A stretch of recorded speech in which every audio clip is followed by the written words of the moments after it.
Hi, today this is Rosita Arvigo of the Abdominal Therapy Collective, and I am here with Linda Scotson, a lovely independent abdominal therapist that I met while I was in Sussex, England last month. I'm really delighted to have her here today for an interview so she can explain to us how she works with the diaphragm, which is where we also focus. But Linda's approach is quite unique, yet it is still in alignment with abdominal therapy and abdominal therapy collective goals around the world. So, Linda, it's a pleasure to speak to you today, and thank you for joining me. It's a real pleasure to meet you again. Yes. Wonderful. So, to start off, can you tell our listeners a little bit about yourself, your background, and how you first got interested in working with the diaphragm? So unusual. I was an artist. I earned my living through my art. I had a partner and a lovely daughter. But unfortunately, while I was carrying my second child, Doran, my partner died, and Doran was born severely injured, brain injured. It was a blood incompatibility, which is one of the severest kinds. And I was told that he wouldn't be able to sit, he probably wouldn't be able to hear or see, and he probably wouldn't live long. So it would be wise for me to put him into care. And that immediately made me think they don't know very much because they don't know the love that I have for this child. So they said, well, if you are going to take him home, you must drug him heavily, give him a lot of phenobarbital. He's very jittery. Just let him be in his cot, and he'd probably peacefully fade away. So Doran didn't peacefully fade away. He can now run half marathons, and he's painter himself of some talent. So my instinct was to put him back to the situation from which he had first emerged. So I kept him on my body. And I realized that he was taking in the movement of my breath and the movement of my body uh, um, as I shifted around doing the various things that needed to be done in the household. So gradually through this, I began to notice that his body was relaxing, that he was beginning to get an idea of the rhythms of the day. I felt that he could see, even though his eyes were locked across his nose. They begin to show some better movement, and he seemed to he the other thing that he did, which they said was impossible, was he breastfed. He breastfed voraciously. He gave himself considerable indigestion by doing so, but it allowed him to grow and develop in a way that was, even at that time, unexpected. So I decided, because I was very interested in breathing as being central to life, and when I was teaching life drawing, I was looking at the way the model breathed and how she was never still. So this was of interest to me, and I was naturally observant. And I looked for ways I could work on Doran's breath, but these were largely to do with moving his limbs in various rhythms. And with this, he began to improve and change. But I got to a point where it seemed impossible for me to go any further without becoming, in some ways, a scientist, without being allowed some research to understand what potentially I needed to work on. I had written a book about him, and I sent this book to the head of cerebral studies at London University. And he was Professor Patrick Wall, who I didn't realize, but an eccentric but highly regarded professor who didn't mind that I didn't have a first degree in science.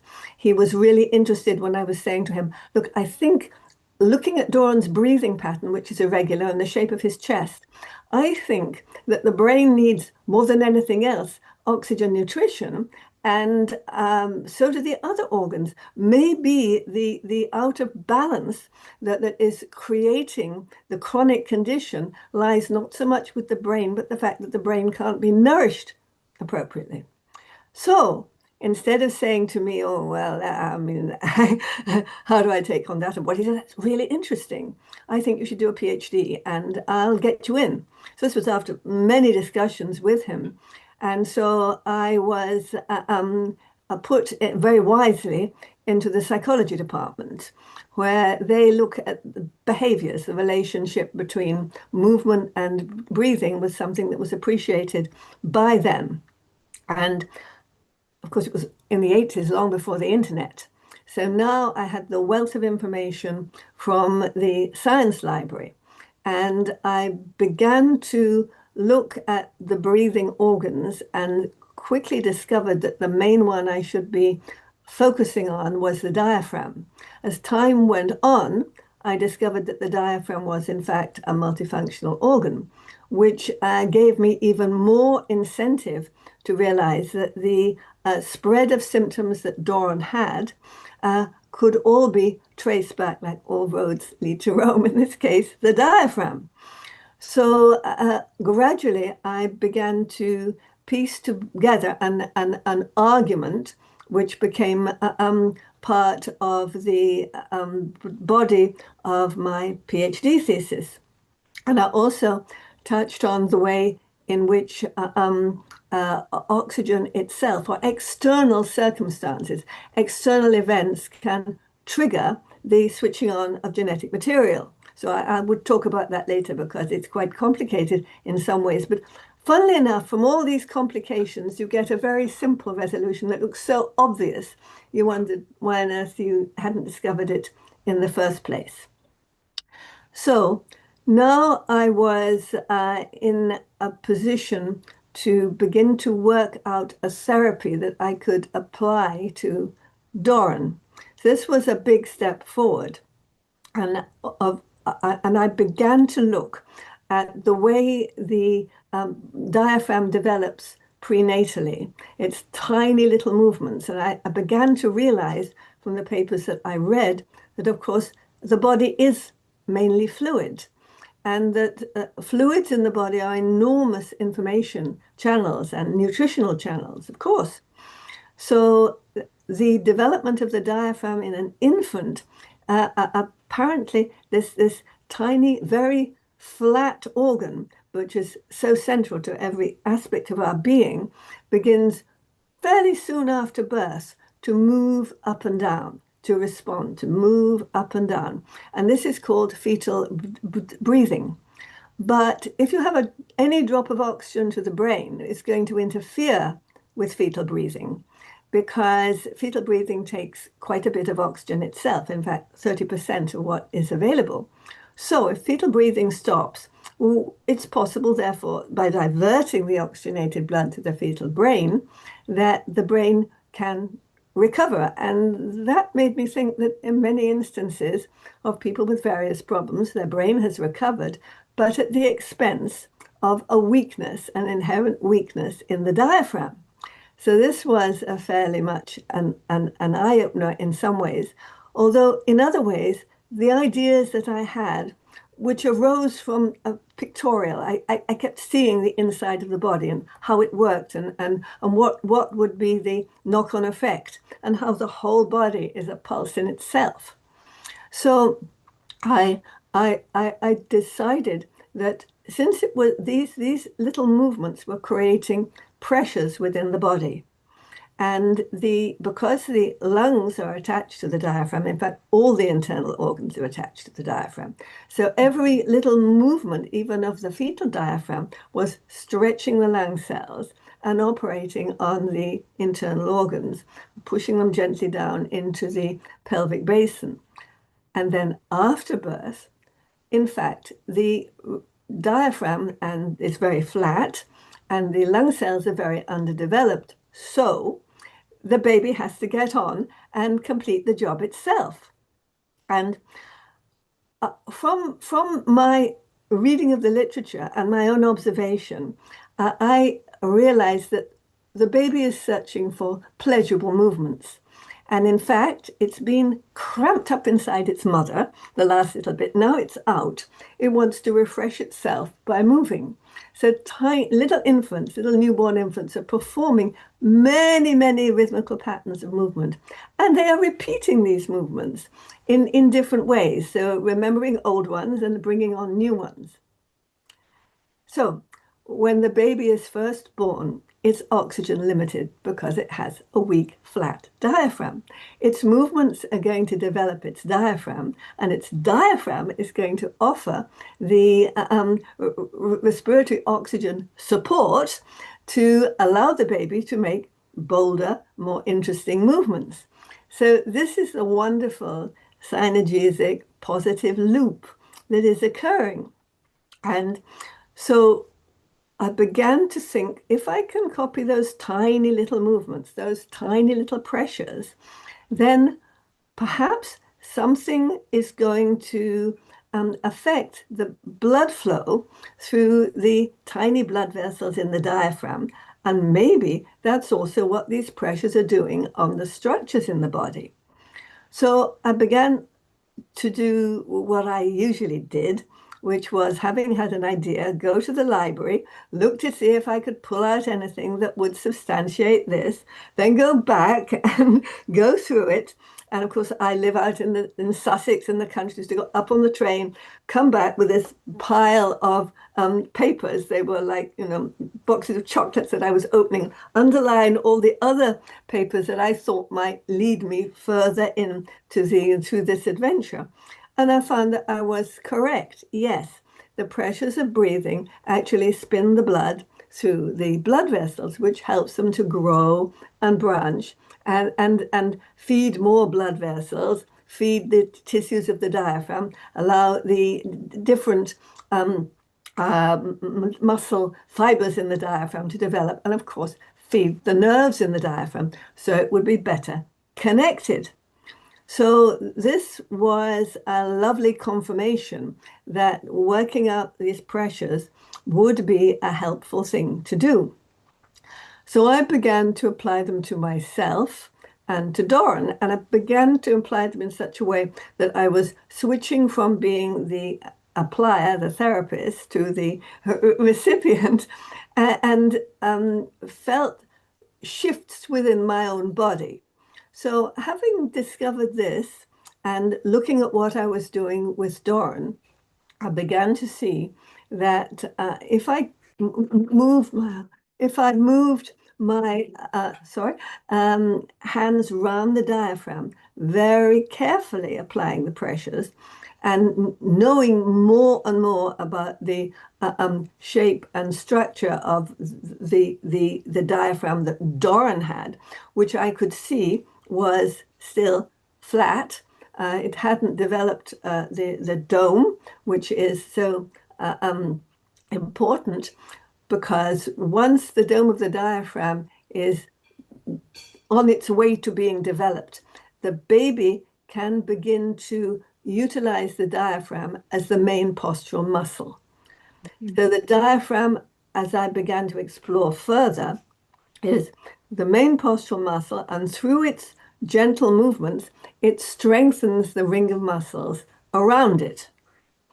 So I also was aware that the diaphragm returns the deoxygenated blood from the veins back to the heart, that it moves the cerebral spinal fluid around the body, that it moves the lymph around the body, and it changes respiratory rate and depth according to the body's different ever-changing metabolic needs. So here already I had an understanding which grew in time of what the diaphragm did. I have the potential now to apply therapeutic pressures, like little waves going into the body, that seem to be able to develop this now immature organ. And I had the possibility, therefore, because I had written a book a long time ago, relatively speaking, but or so it seemed to me, people were asking, can you help me? Yes. So this was around the mid-1990s, and I began to work with children in my own home. And then, because life was a little easier then, we raised money and opened a center in 2002. Mhm. And I took my daughter on as a therapist, and then I began to train other therapists.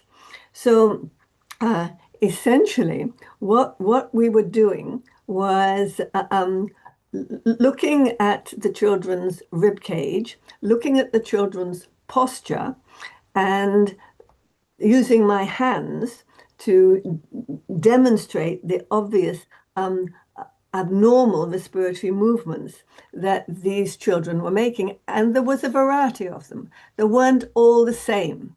So I began to see that some children breathed up here and others with a very flat diaphragm, which kept really spreading the rib cage out. And they were breathing in a fast and irregular way.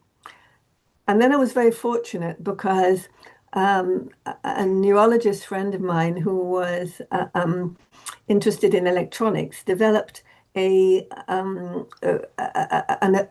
a device that allowed us to look on a computer screen at the various patterns of breathing that the children had, and we could see the differences.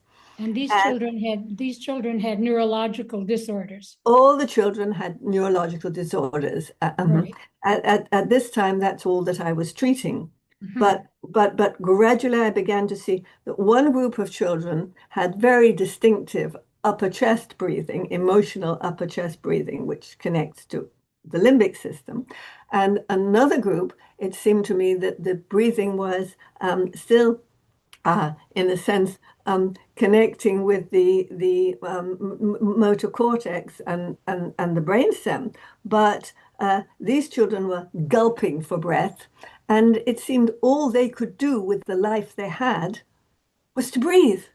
There was Mhm. no oxygen beyond that. Mhm. So the children also had a huge spread of problems with their digestive system, their bowel movements, their sleep, and some of them they had emotional difficulties. They were very quickly agitated. Mhm. And I began to understand that part of the agitation was because when a baby is first born, it has a dominant covering of superficial fascia, which ties everything together, which makes it very expressive because it can move, but it moves via the limbic emotional connection, breathes emotionally, and it has the emotional connection of using its arms and its legs all together in one expressive gesture.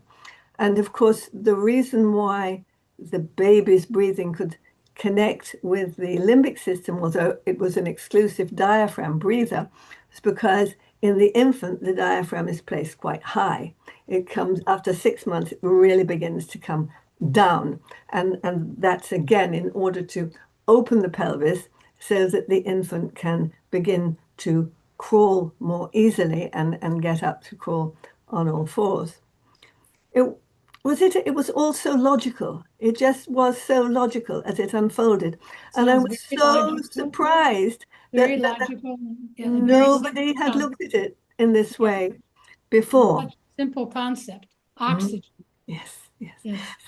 So now I was seeing that their digestive system was getting better, their acid reflux was getting better, reflux because I assumed that because the uh, diaphragm, the esophagus goes through the diaphragm. So the esophageal sphincter muscle needs to be formed. It's not there. You don't need it when you're just drinking mother's milk. But as the breath begins to put these light pressures around that area, those cells that are destined to be esophageal sphincter muscle cells begin to develop.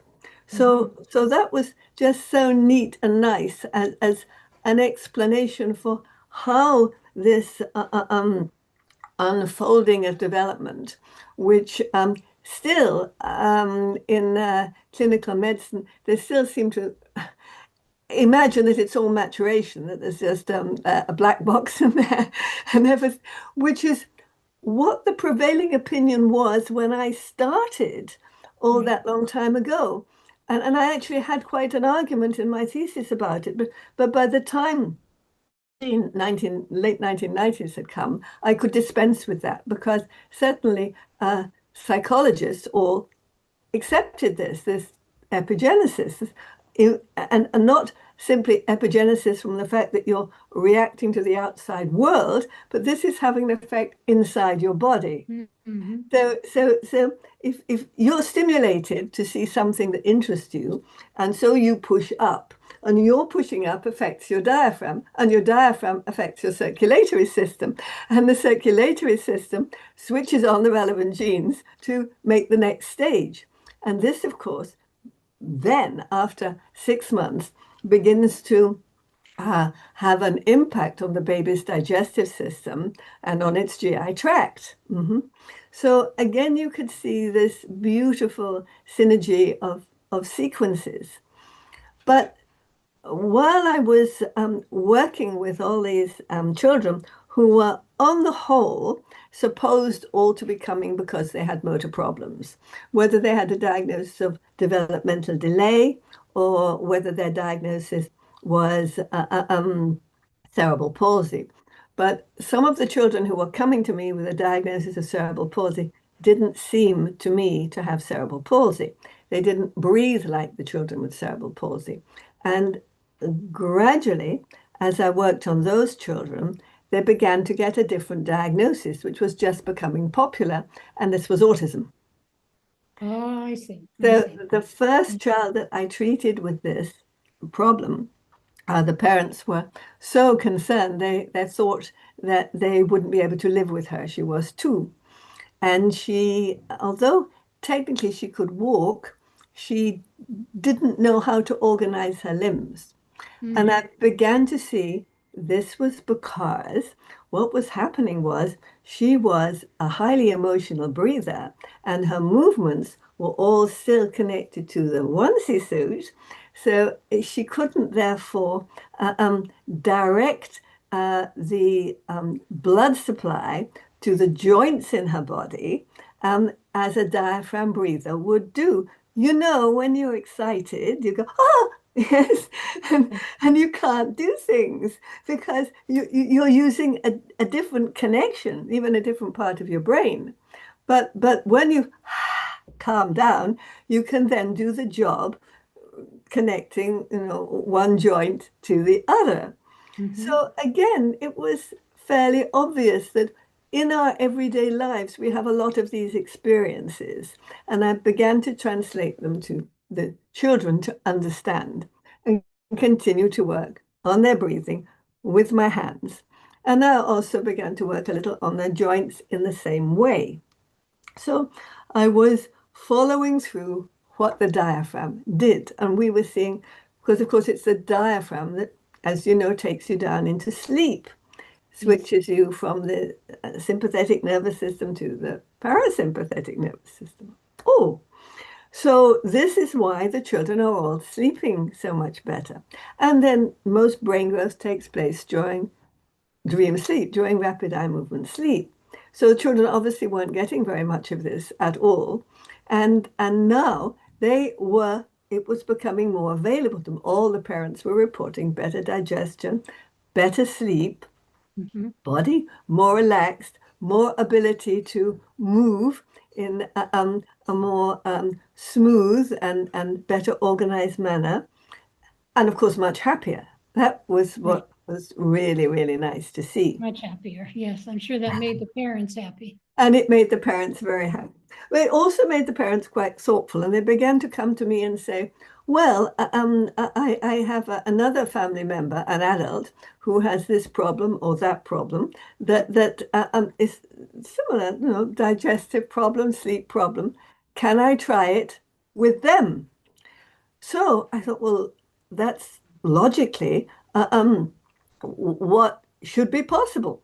So we began to find out that if we then translated this to the adults who were being taught at the same time, or family members who had learnt were then transferring it to the adults, we began to see changes there.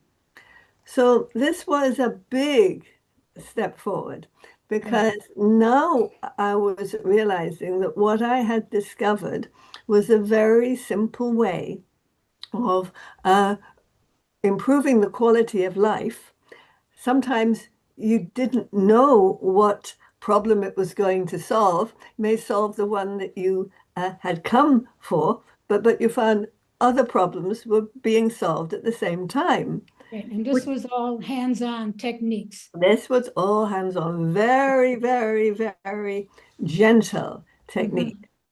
So this expanded scope really made me feel I would so like to convey to other therapists in the field who were already attuned to understanding the diaphragm, because incidentally, physiotherapists that I've met don't seem to at all, and therefore both to integrate it into their work with adults and perhaps find that there is a child that they can treat, and integrate that as well. It has so much potential, and other minds working with it Yes. would open it still more. And because when you're with people who are happy and willing and joyful to share information, then the momentum of change can be speeded up. And these So, techniques gradually you developed on your own. yes, Yes. entirely on my own, yes. Yeah. That's very Uh, fascinating. Yes. and with the help of Doran, who was my constant body for Right. anything new I happened to be trying out. So, Hmm. so this is quite interesting because it really does demonstrate how working on, he did nothing else but this. So when I had got him to stand and walk, I was using physical exercises to do this. And here he is, he's at 24, but as you can see, he's become stuck. His body has got kind of glued together. You can see his weak diaphragm, and you can see the compression of his spine, which then tilted his pelvis. And then the tilt of the pelvis would tighten his hamstring, which would go on to tighten his Achilles tendon, which would mean he would walk on his toes. Couldn't hold his head in the midline. His shoulders are not properly embedded. So this is 3 years on.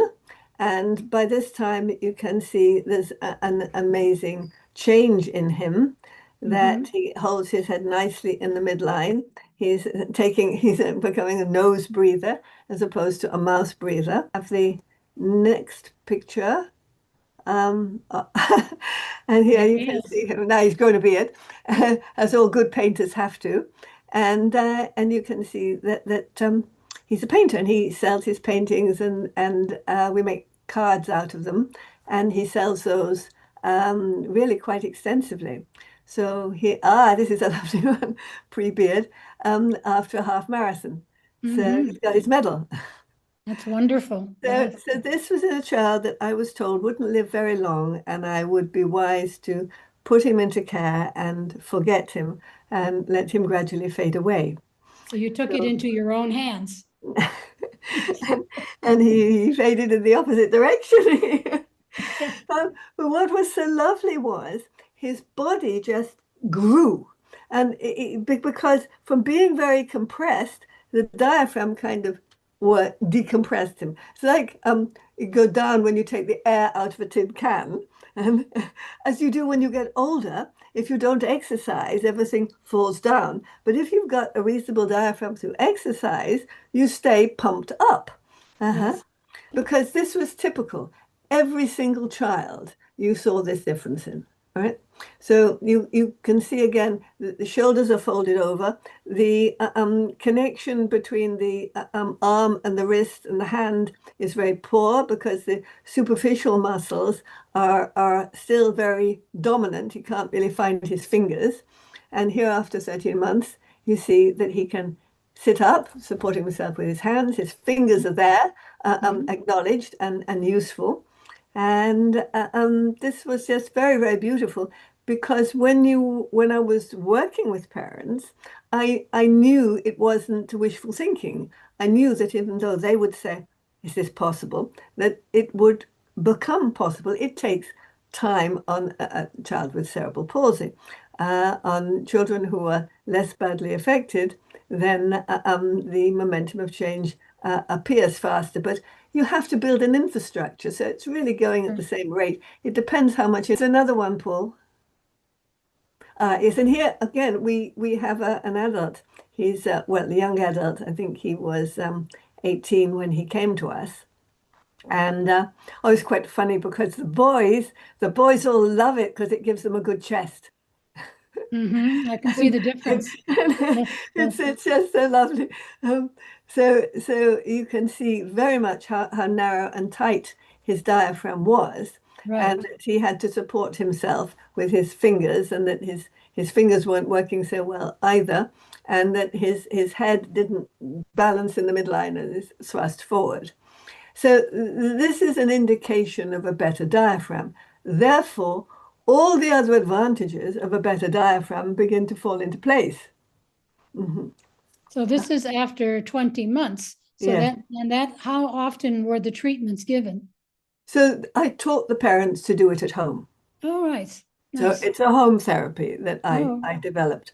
When I do work with children here at my home and at the center, and we have some footage of a little boy called Hugo, who I've treated. He's only had my hands. The prognosis that was given to us was worded like he may recognise you, which was obviously absolutely crushing kind of thing to hear.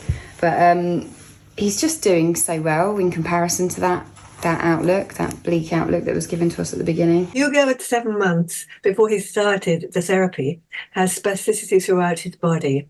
His superficial muscles are very tight. He can't be placed in a seated position. He slides down. He can't pick anything up for himself. The spoons were placed in his hands. They stay there until his hands spasm and then they drop. Hugo can now lie on his tummy and hold up his head, and he has some clear words of speech.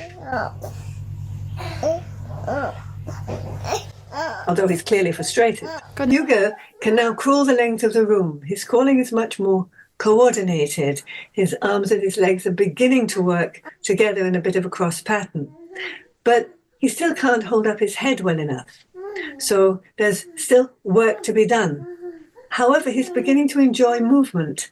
And this is very unusual for a child with cerebral palsy.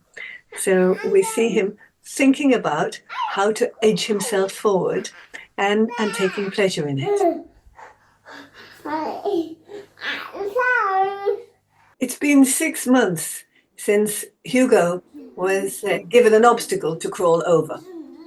And we've just been doing the therapy and ignoring obstacles.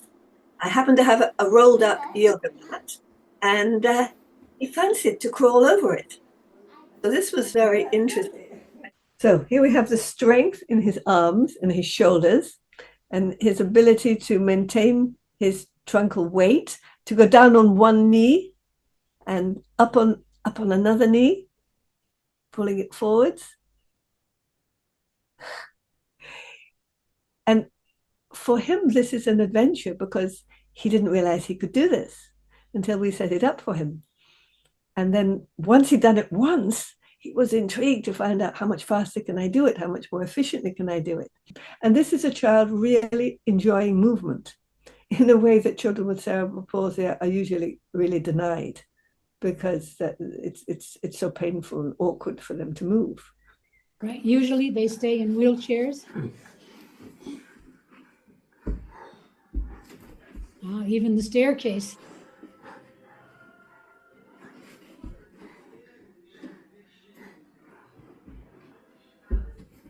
And so this you attribute to more oxygen to the brain and better diaphragmatic breathing. Yes. And that means to the joints of his body, so that he can get feedback from the joints. So the joints are saying, here I am, and the brain can send a signal. And then, of course, the joints begin to connect together.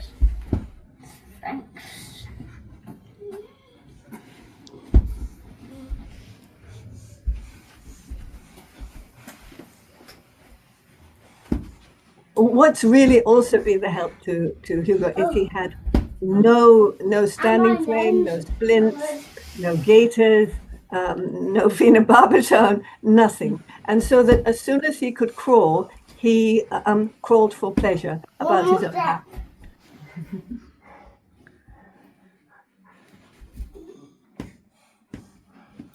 Well done. Well done.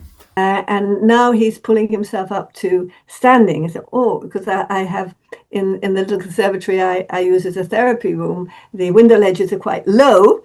So I said, I can up through the window. But these are natural things. An infant would do that, but then it would go back and continue working on its crawling. So you've been treating Hugo for 5 years? 5 years, yes. 5 years, ever since he was a baby. Yes, and this is the prognosis for him must have been very dim.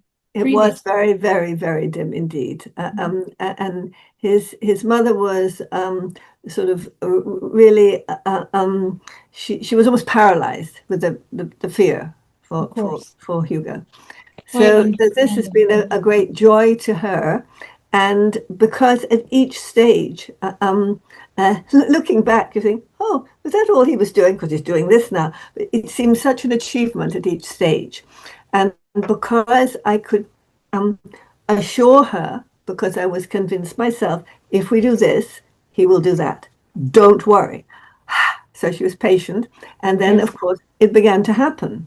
So now we can, at the last medical review that he had, they said they had never seen a child with cerebral palsy crawl with such loose pelvis, so that the alternated movement between the two hips, the pelvis is usually frozen because the diaphragm can't descend properly, or rather they can't move the internal organs down with every little breath to work to keep those blood vessels and lymph flowing to keep the pelvis open. So you work exclusively on the front of the body? No, I work all the way around the diaphragm. All the way around, and primarily in the diaphragmatic area. I work in the diaphragmatic area, and I work with the joints, and I also work with the children's crawling, so that everything is aligned, and I encourage movement that is a recapitulation of very early infant movements, those early rhythmical coordinated movements that are making the connections and creating the infrastructure of blood vessels. One of the problems for children, and of course it relates to adults both as they get older and perhaps because if they have very sedentary jobs, is that the infrastructure of blood vessels in the legs doesn't develop properly. So they don't develop the sphincter muscles to push the blood down, and they don't properly develop the valves to push it back up again. So you get problems with your legs and feet. And of course, as you get older, and sometimes it doesn't have to be that much older, the pelvis begins to close in. So the femur begins to be pushed out of the socket. Therefore, that affects the knees, which goes on to affect the ankles. So then you begin to fall. But of course, your diaphragm isn't being able to stabilize you. So it's a whole host of different things that start to go wrong, but it all stems from the diaphragm. So no matter what else I do, I come back there. Yes, many symptoms, one problem. Precisely, yes. That's often the case with all natural healing. Yes. Many natural healing therapies, that they can address many seemingly unrelated physical problems, but they all comes back to the core of a single problem. And in this case, obviously, it is the free or restricted movement of the diaphragm. So if you treat people without neurological disorders, we know that almost all human beings hold a great deal of emotion, unexpressed emotion in the area of the diaphragm, which is also known as the solar plexus. So what sort of response do you see on the emotional level? Very, very, very good. Because many of the adults, I would think more than half of the adults who come to me also have problems, emotional problems and anxiety, and sometimes terrible histories when they begin to reveal the history. Gene came to me through his wife, Cindy, who was desperate because her lively, animated, fun-loving husband had slowed down so much. He had been diagnosed with incurable dementia, that it would gradually continue to get worse. He had his driving license taken away, and she was quite relieved about that because she was frightened of driving with him. And she was very willing, once I taught her the exercises, to apply them to Gene. Mm-hmm. So in December of 22, he actually had to leave that job because he was not able to perform his job anymore. He couldn't remember kind of the basic techniques that they were using. He had to keep asking other nurses for reinforcement. He didn't have any confidence in himself. He went from being a trainer to kind of being trained on the job in something he'd done for a long, long time. Then he got a diagnosis of Lewy body dementia. And that was in May of 24. When a diagnosis like that comes up in the state of Arizona, the Department of Motor Vehicles is notified. So they had required him as well to prove that he was able to drive if he chose to get his license back. So it's kind of a double sword. The doctor was telling him, you shouldn't be driving. And the state was saying, you can't drive until you take this assessment. And we weren't ready to take it initially. But then after working with Linda, I mean, we had such a good improvement that, he did great. It was 4 hours that I was with this person, this trainer or observer. And so it was a long time. It was a lot of driving, continuous driving, and we had written tests. But yeah, it was quite extensive. I was surprised. How do you feel about being able to drive again? It's awesome. A little nerve-wracking though. I haven't done it for 6 months. Yeah? But I'll get back into it, no problem. All right, you're ready, huh? For a highway trip, yeah. Let's just start with these roads close by, please. Okay. All right, go for it, darling. I'm excited for you.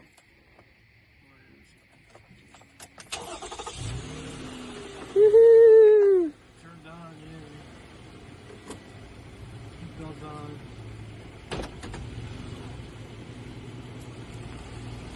And there he goes. Awesome.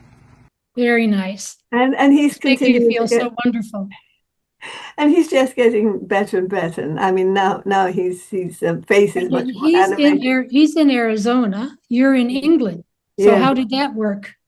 Over the internet. I work globally, and the way I do it is that I need two people ideally, although I can teach people to self-apply the exercises. Of course, they can only really do the front then.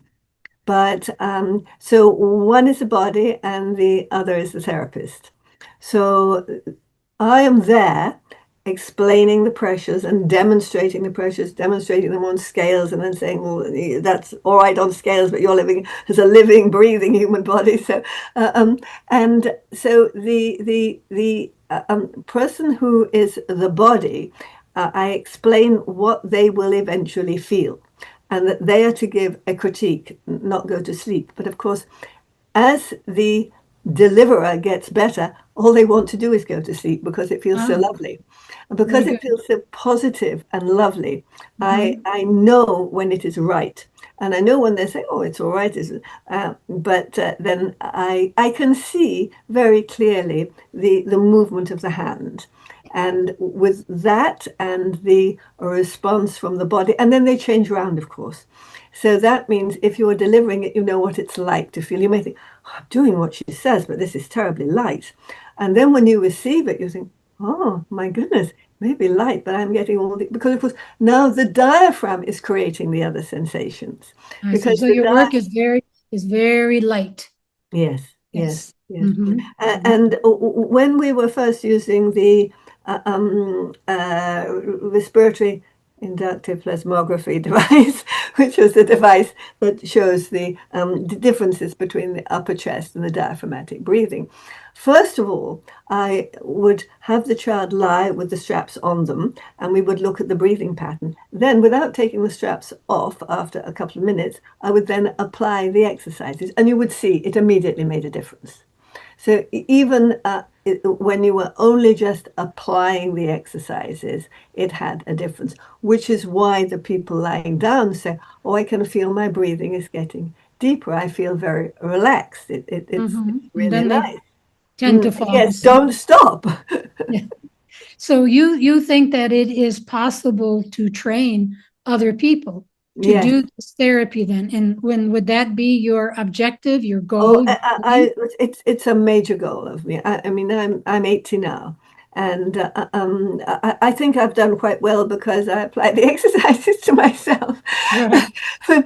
But I suddenly realized, well, you know, that it is about time that I now, because I have the methodology of teaching, I understand the people that I would love to teach, to just begin. That's my greatest goal now, is to get that therapy out there, both in terms of the theoretical basis, which is good to have, even if you're not doing that much of teaching the therapy. It's a good thing to have. But if you can also teach the therapy and know when it's useful also to apply to clients, then it would make a big difference, I think. And you think someone like a massage therapist or an acupuncturist would be able to learn these techniques Yes. and apply them Yes, professionally? yes, Yes. because of And how course, long do you think a training will and take? More or less, how long? I mean, I know well, it's very difficult to put a distinct. so to begin with, it would probably take not more than an initial 5-6 hours of training time.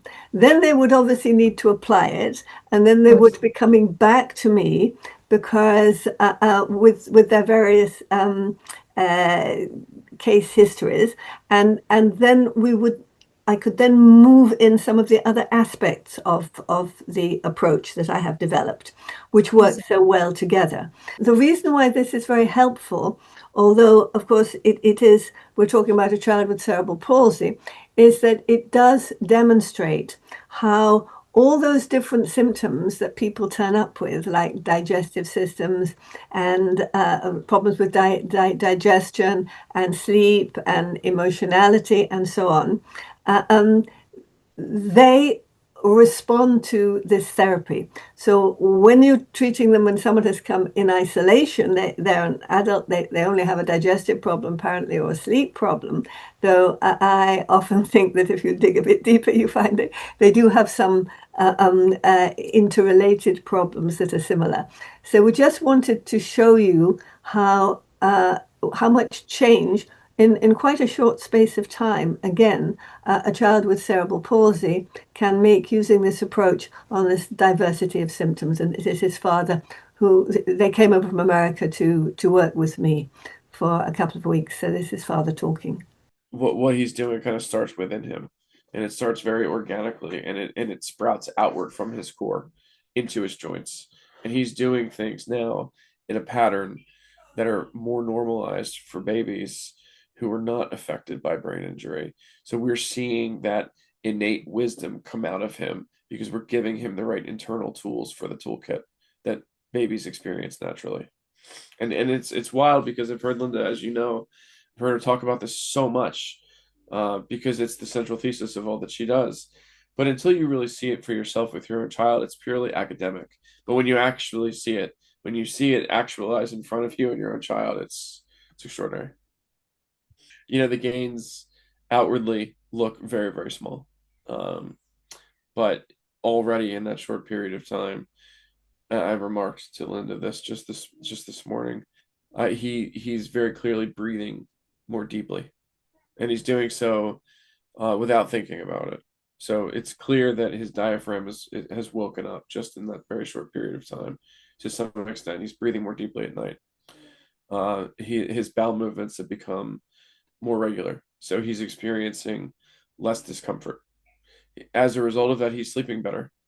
Additionally, and related, just very suddenly yesterday, out of nowhere, he had previously had reflux, just so terrible that we had to medicate him.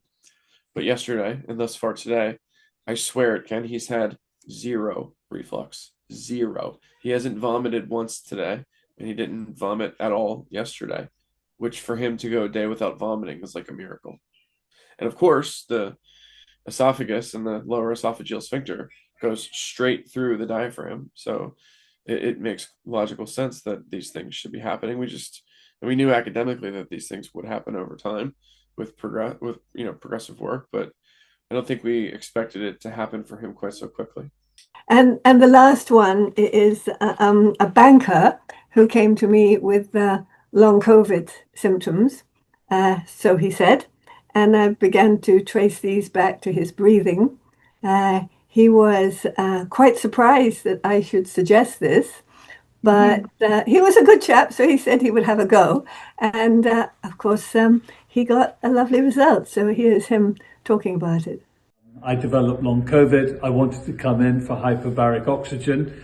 You said it may be more than that. Talk to me a little bit more about your breathing. I was quite resistant to that because I felt it was just fatigue, but nevertheless we had the consultation, and since then a whole new world has opened up for me. I fundamentally learned about the function of my diaphragm, and today not only is my long COVID much improved, but more than that, I feel that my body, my energy, my posture has just transformed to the extent that I would heartily recommend Linda's treatment to anyone who not only has long COVID issues, but needs to understand the benefits of improved breathing, not just in terms of one's lungs, but actually fundamentally in terms of everything we do. Very eloquently said. Oh, yes, and he said that now he could play golf again. And when he was on the golf course, if he was feeling a little fatigued, he just put his hand on his diaphragm. And that's wonderful. Is there anything else you would like to add today? Anything else you would like our listeners to know? We have a YouTube channel, so with a lot of different videos, which would be helpful.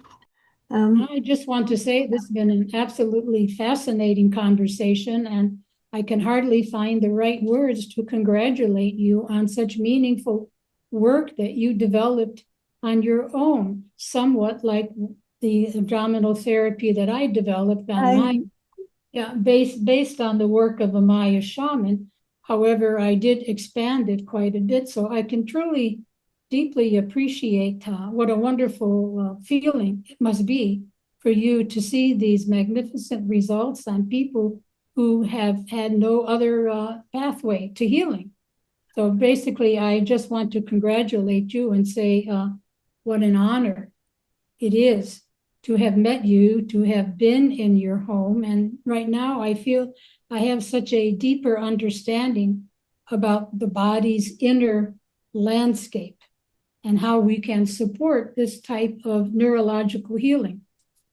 Rosita, the feeling is mutual. I am honored and delighted with the serendipity to have met you just when I needed you. Well, I'm equally delighted, and I certainly hope that some wonderful events occur as a result of this chat. Thank you so much, Linda, for taking the time. It's been a delight, and I wish you every blessing and every good fortune.